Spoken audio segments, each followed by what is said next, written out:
Hi folks, Dusty here. This is section 23 of my series on keratology, POC number 21. If you want to follow along in sequence, check out the playlist I created. Welcome to 33 Degrees of Keratology, POC number 21. Balance is key. Like the seesaw analogy, life is all about balance. There is always a give to go with the take. Every action must have an equal and opposite reaction. Knowing when to be flexible, when to be rigid, when to negotiate, and when to not compromise is your key to a healthy transaction. A healthy transaction is when both parties benefit. An unhealthy transaction is like a parasite-host relationship. Remember the dog with the tapeworm? Just like that, unhealthy transactions are not sustainable.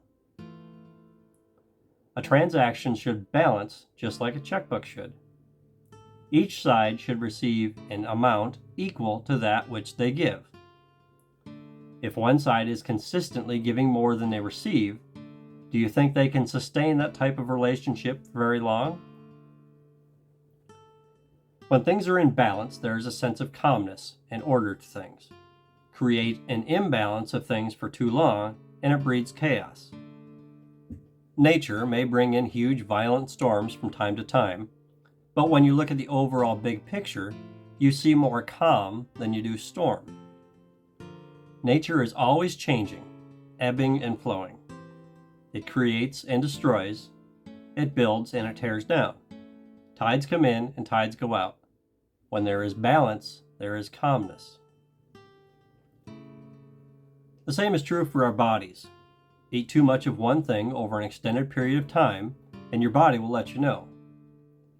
Our bodies are designed to function based on certain parameters, and to achieve optimum efficiency, we must be within a reasonable window of those parameters.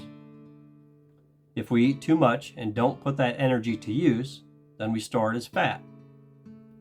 If we overwork our bodies and don't take in enough, we begin to get malnourished. A diet with excessive amounts of chemicals, preservatives, sugars, and sodium is simply not going to perform at optimum levels. Did you know that consuming a diet full of unnatural food products, though it may meet our caloric intake recommendations, may not be providing enough vitamins and nutrients for us? In this situation, our body lets us know that it needs more nourishment, which we interpret as feeling hungry sooner. What happens when we feel hungry again? We eat more. And if we continue eating more unnatural stuff, we get hungry again. And the process repeats itself. In most cases, when we focus on the vitamins and nutrients that our bodies need, we tend to eat less overall, feel better, and function better. So which way seems more sustainable? Believe it or not, the vast majority of stuff sold in grocery stores today is not real food.